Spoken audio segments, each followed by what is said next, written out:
Okay, call this meeting to order. Please stand for the Pledge of Allegiance.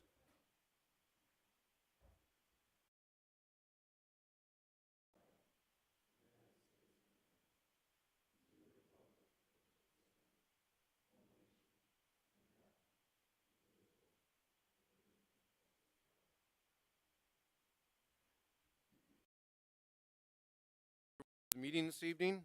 Will the clerk please take attendance? All council members are present, Mr. Mayor. Councilmember Specker is on the phone. Hi, Bonnie. Hello. All right, action on approving the agenda. Entertain a motion to approve the agenda. So moved. Second. Please call the roll. Rasmussen, Aye. Specker, Aye. Tiltonburn, Aye. Wendell, Aye. Avery, Aye. Duran, Niemeyer. Aye. Okay, item 4, open forum. Is there any member of the public who wishes to address the council on an item on tonight not listed on tonight's agenda? Okay, we'll move on. Consent agenda. Approval of the consent agenda. Are there any items that need to be removed from the consent agenda? Seeing none, entertain a motion to approve the consent agenda. So moved. Is there any public comment on this item? Council, questions, comments? Please call the roll. Specker, Aye. Tiltonburn, Aye. Wendell, Aye. Avery, Aye. Duran, Niemeyer, Aye. Rasmussen. Aye. All right, move on to item 6, presentations and reports. And we have Michael Garofalo here tonight, representing the Student Association. What you got going on tonight? All right. Well, good evening, Mr. Mayor, members of the council. Pretty on some bylaw amendments on the student social duties. Support Senate Bill 1 in the state legislature, and we tabled a bill to support Senate Bill 45 in the legislature. So we're still keeping close track of the bills in progress as session heads into its final week next week. So again, keeping a very close eye on that and working with our delegation in the legislature to make sure that higher education priorities get through to the governor's desk, which is very exciting. The Student Federation is going to talk about the new Board of Regents branding and communication policy, which has caused some concerns on SDSU's campus just about email signatures and some other things. And then finally, for you all, the Student Promotion Fund, the committee for that, which I chair, is going to meet again tomorrow and hear 2 more applications. So we're getting pretty close to spending the target amount for the year, which is very exciting. And other than that, I personally am looking forward to hopefully the 65-degree weather this weekend. So with that end of report, I'll stand by for any questions. Questions for Michael? All right, move on to contracts and change orders. Item 7A, action on resolution 24-024, a resolution accepting the low base A bid and rejecting all base B bids for the pickleball courts project. Kristen Zimmerman, our Parks and Rec director, will present this item. Good evening, Mr. Item is pretty simple. It is to accept the low bid for base bid A and rejecting base bid B.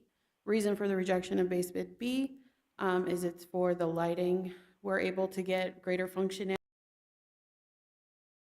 for the lights and an increased warranty, and then also more lumens, which allow for a more competitive play for pickleball.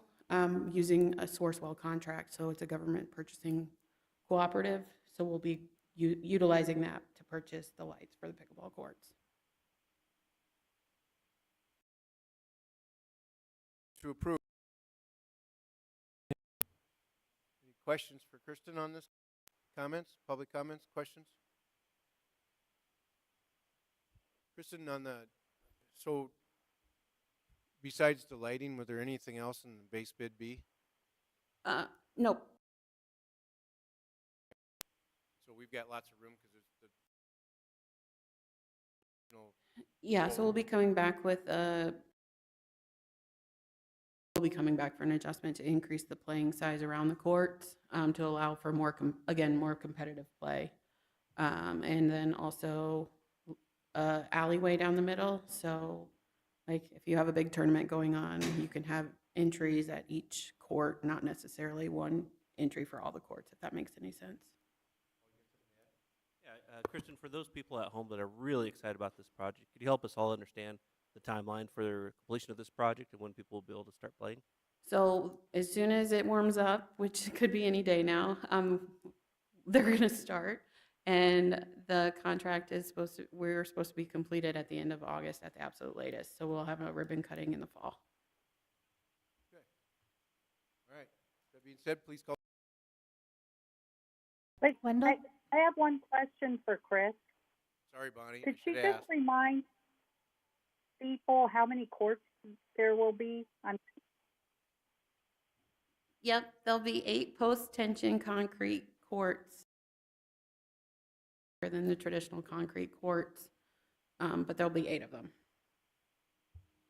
Thank you. All right. Wendell? Aye. Avery? Aye. Duran? Aye. Niemeyer? Aye. Rasmussen? Aye. Specker? Aye. Okay, so we do not have any first readings this evening, so we're going to go right into the second readings. Item 9A, second reading and action on ordinance 24-003, an ordinance authorizing amendment number 11 to the 2023 budget.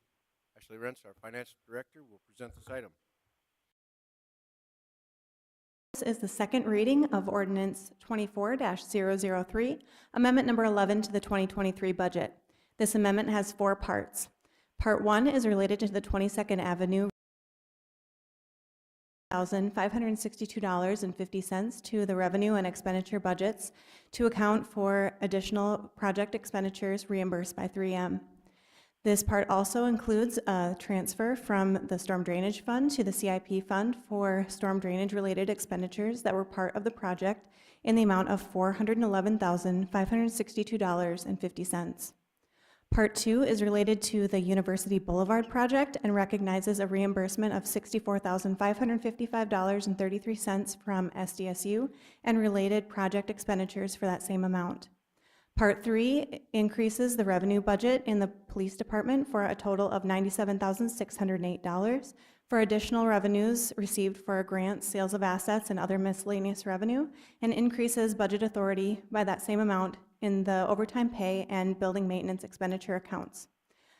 Finally, Part 4 utilizes city manager's contingency to offset unexpected increases in horticulture supplies and workman's compensation in the forestry department.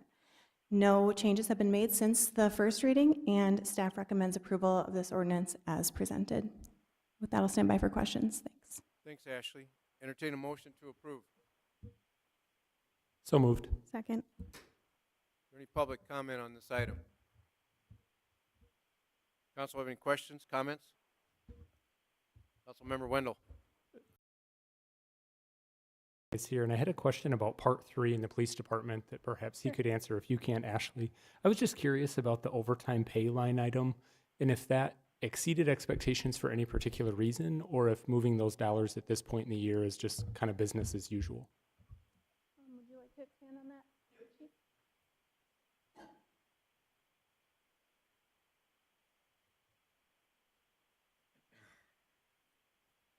Yes, sir.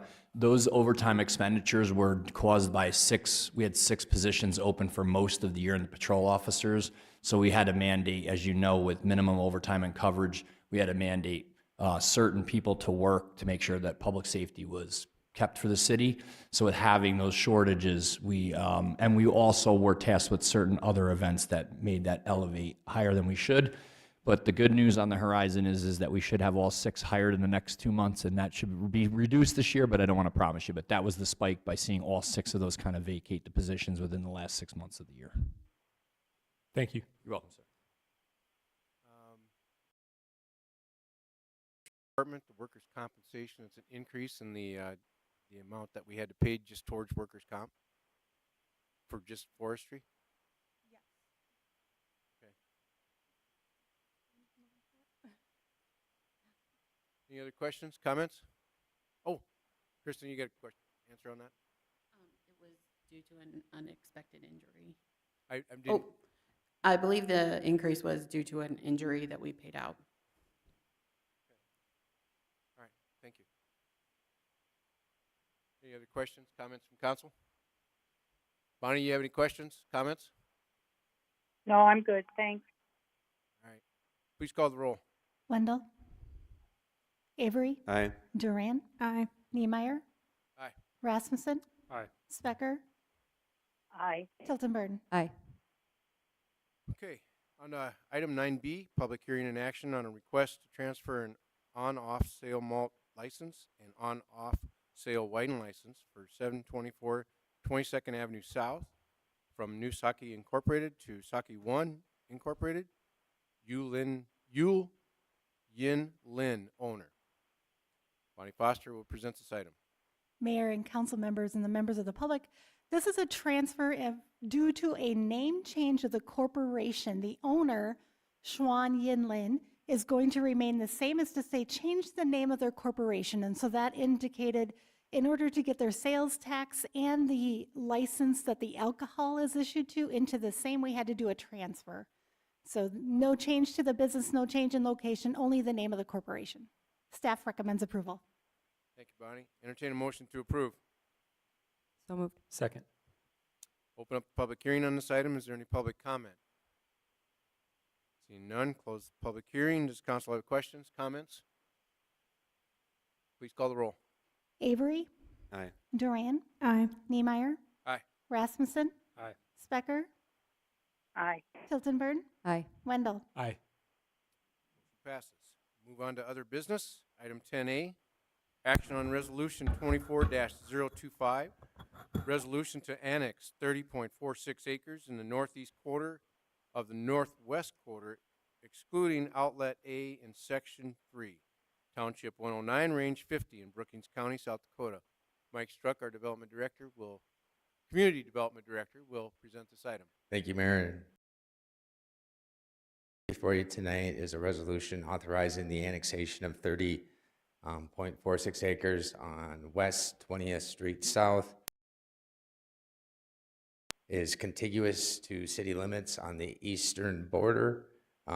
It is part of our Phase 1 annexation priority area. There is sanitary sewer that runs through the property that they can tie into. And with the area identified in the annexation priority, it's imminently ready for annexation, and then development does come to you as a unanimous recommendation from the Planning Commission. The Development Review Team supports the approval, and it's consistent with your City Council strategic plan in allowing more land into the community for development opportunities. With that, I would stand for any questions you may have. Thank you, Mike. Entertain a motion to approve. So moved. Second. Any public comment on this item?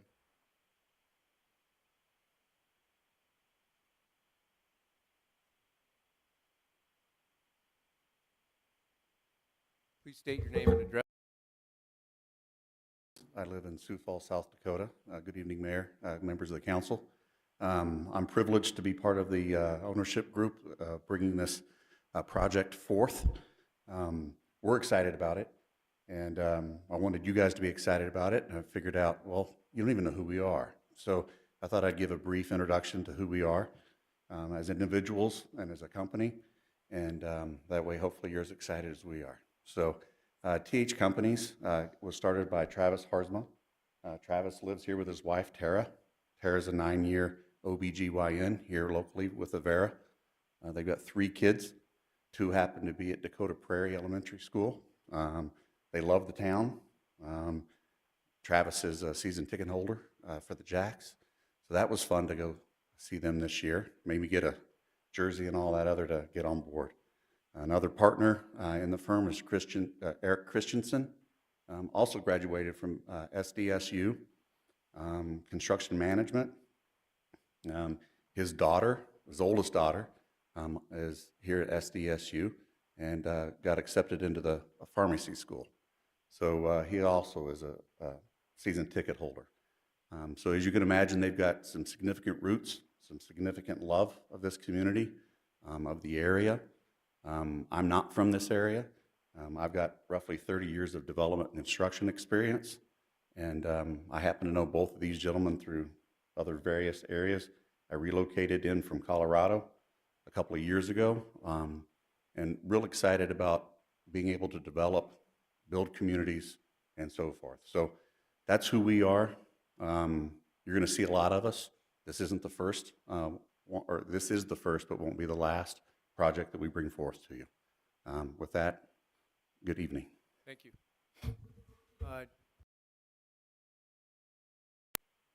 Councilmember Bruin.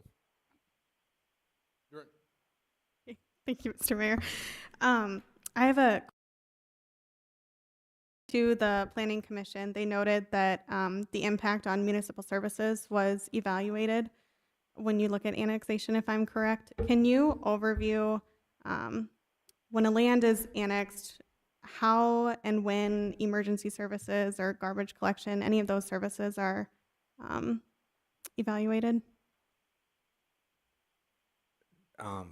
So that's primarily when we look at kind of the subdivision layout to see kind of how the subdivision, the network functions so that there's proper turning radiuses. They can turn the vehicles around.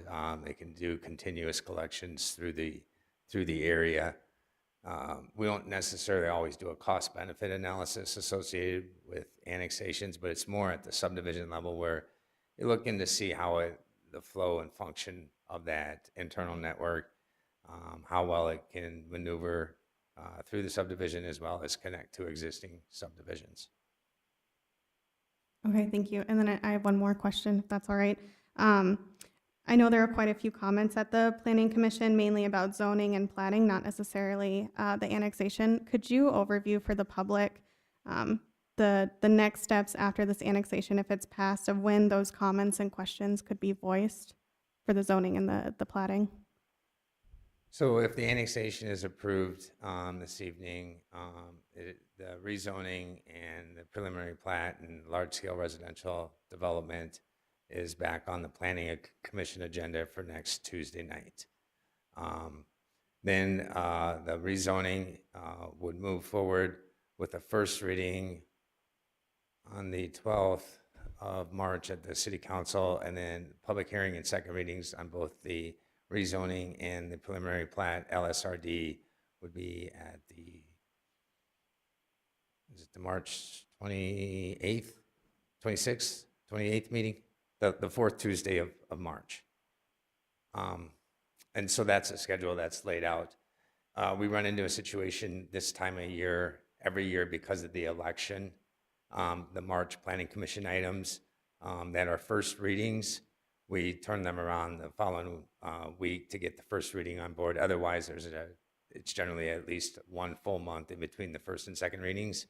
And to try and provide good customer service to the applicants, we expedite the first readings, move them up. Otherwise, they'd have a month delay in between. But action items would be scheduled for that fourth Tuesday in March, 26th of March.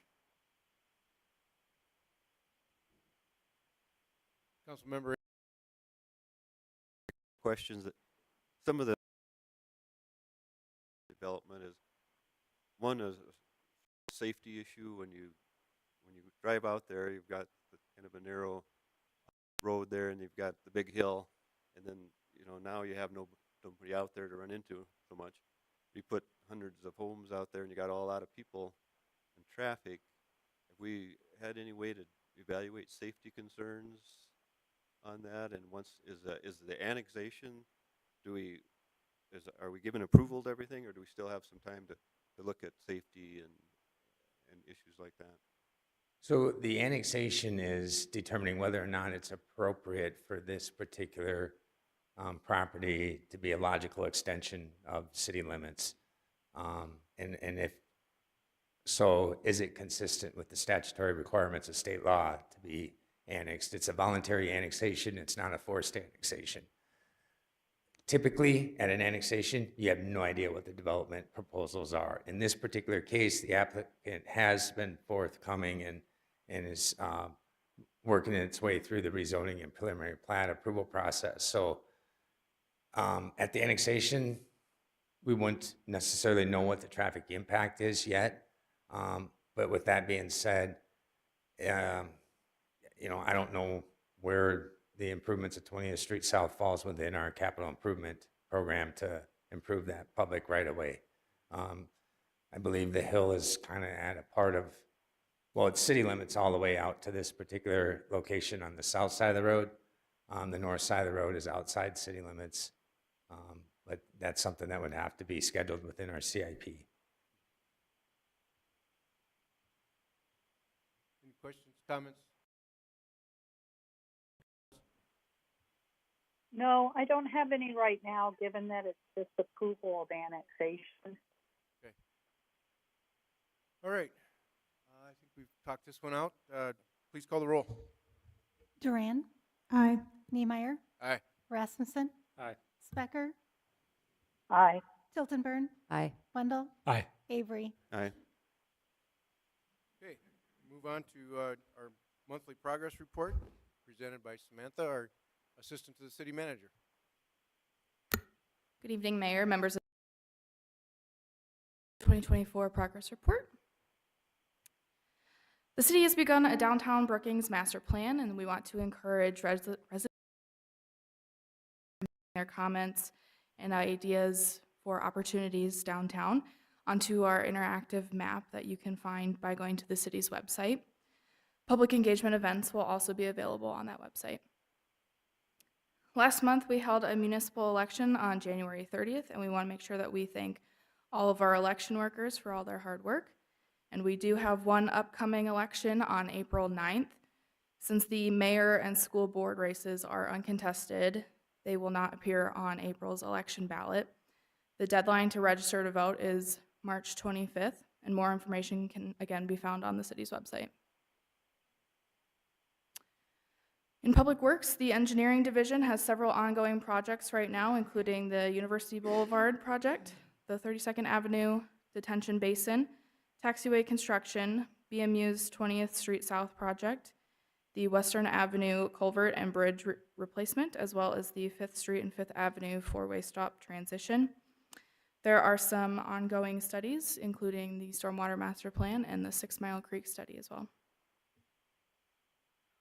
In the Solid Waste Division, they're in their implementation phase of the Solid Waste Master Plan, looking at doing some education and outreach, finishing their leachate force main construction, and doing a parking lot pavement. Police officers and their families had an enjoyable night at Pints and Courts, observing National Law Enforcement Appreciation Day. Lieutenant Kuhn attended the FBI LEDA Executive Leadership Training course, and School Resource Officer Schneider was honored along with other staff members of the Brookings High School during Teacher Appreciation Night before the girls' varsity basketball game. Each varsity player selected one staff member they felt had a positive impact on their life. Officers also had the chance to attend the funeral of a fellow Moody County Sheriff's deputy. The police department also was working some community events throughout the month, like the hockey games and some Dakota Bank Center concerts. And the fire department has a new battery recycling container located on the west side of the fire station, located at 607 20th Avenue. This site is for the collection of small single-use or rechargeable batteries only. Automotive batteries are not accepted, but typically accepted at automotive parts dealers, I should say. Park staff are continuing to make improvements on the Hillcrest Aquatic Center in preparation for the 2024 swim season, set to begin in just 3 months. And despite the snow, over 50 participants danced the afternoon away at the Brookings Activity Center's first winter ball. The Parks Department also had some participation in Frost Fest weekend activities like sled hockey and curling at Larson Ice Center. The Dakota Bank Center hosted 35 event days in February, highlighting the Just for Kicks dance competition, bringing in around 4,500 people. And lastly, the Brookings Library and Activity Center both hosted open houses and public comment for the possible remodel of both facilities. And we had excellent turnout at both of those and great conversations at each of them. With that, I'll stand for any questions. Thank Thanks, Samantha. Any questions, comments from council? Okay, our next regular meeting is going to be March 12th, and Nick and I will not be available, and so Holly is running the meeting that night. She just found out just before the meeting started tonight that she's doing that, so I'm sure Holly will do a fine job. We'll have 5 council members hopefully present to have a quorum. We need at least 4. So that'll be happening. Some of the items on there is, well, students report, ex officio reports, public works project presentation, and then awarding a bid for joint aggregate slurry seal project. Is that chip sealing? Is that another term for chip sealing? John tried to explain it to me earlier, and I have no idea. Well, we'll get an explanation that night. Currently, we have no first or second readings, and so that, and then something to look forward to. We have a 6 Mile Creek presentation study on Monday night from 5 to whenever. Is it in this room? Okay, Monday evening, March 4th, and then if you want to get it on your calendar, March 25th and 26th, we'll have the downtown libraries. Is it library and 25th and 26th, correct? Sam? March 25th and 27th from 5 to 7 27th. p.m. Okay. The downtown Brookings Master Plan consultants will be in town for public engagement sessions also in this room. Okay. Any other comments, questions from council? Any items that you want to bring up for the future? Entertain a motion to adjourn. So moved. Second. All those in favor say aye. Aye.